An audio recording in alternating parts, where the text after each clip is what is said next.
dan bahasa asing lainnya. Bersama saya Nadia sebagai pembawa acara, dengan Novia sebagai host, dengan dua narasumber kita, ada Gozali dan Andin, dengan satu penanggap kita yaitu Deswita. Langsung aja kita serahkan ke moderator kita.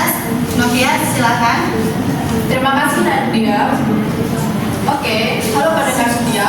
Jadi topik kita hari ini adalah tentang kata serapan, terutama dari bahasa Inggris yang semakin meluas dalam percakapan sehari-hari. Oke, kita langsung saja bertanya kepada narasumber kita yaitu Gozali. Gozali, menurut kamu, kenapa sih bahasa Indonesia banyak mengambil dari kata bahasa Inggris? Terima kasih atas pertanyaan. Ya, ada dua alasan mengapa kok kita sering mengambil dari serapan atau dari bahasa Inggris. Karena memang bahasa Inggris itu udah benar-benar luas, apalagi di era digitalisasi seperti ini. Dan udah otomatis kalimatnya itu udah sering dipakai dan nggak juga kayak contohnya itu ada software, ada download, ada internet dan lainnya. Dan pandangan ini di Indonesia itu udah benar-benar nggak bisa diganti. Dan alasan yang kedua itu karena bahasa Inggris itu sudah menjadi bahasa yang global, universal, dan semua orang tahu, makanya juga dipakai oleh orang. Menarik sekali. Terima kasih tanggapannya Gozali. Oke. Yang kedua, saya akan bertanya kepada narasumber kita yaitu Andi. Menurut kamu, bagaimana pengaruh kata serapan ini terhadap perkembangan bahasa Indonesia? Nah, kalau menurut saya, kata serapan itu justru malah memperkaya kosakata kita, karena banyak istilah yang emang lebih praktis kalau cuma kita dalam misalnya kayak fashion, saya dibaca jadi fashion, atau service itu bisa jadi service biasa. Terus kita kan juga bukan nyerap dari bahasa Inggris aja tuh, kita ada dari bahasa Belanda kayak kantor, tas, gratis itu kan serapan dari bahasa Belanda. Terus ada juga dari bahasa Arab kayak akhlak, kitab, zakat itu dari bahasa Arab. Terus ada juga dari Portugal itu tuh ada meja sama sepatu.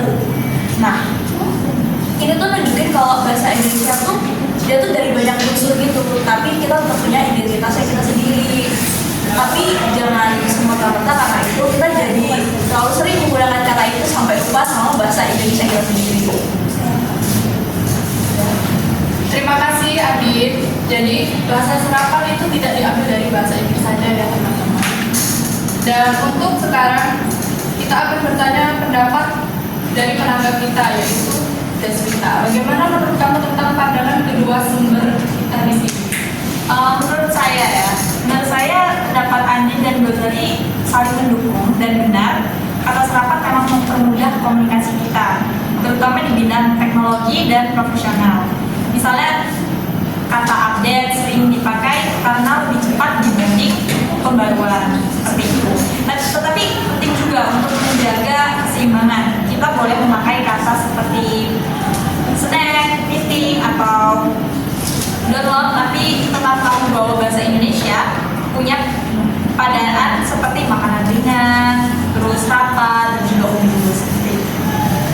Baik, terima kasih Deswita, diskusi yang sangat menarik dan tanggapan yang sangat membuka wawasan. Oke, cukup mungkin dari saya. Saya kembalikan kepada pembawa acara kita yaitu Nadia.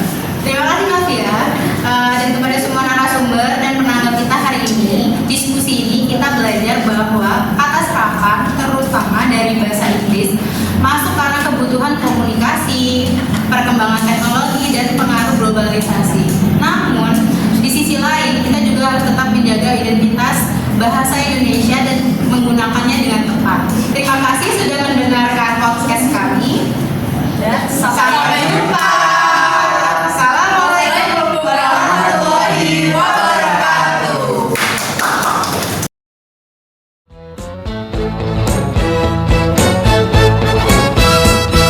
She ain't got no money, her clothes are kind of funny, her hair is kind of wild and free. Oh, for love flows where my rosemary goes, and nobody knows like me. She talks kind of lazy, and people say she's crazy.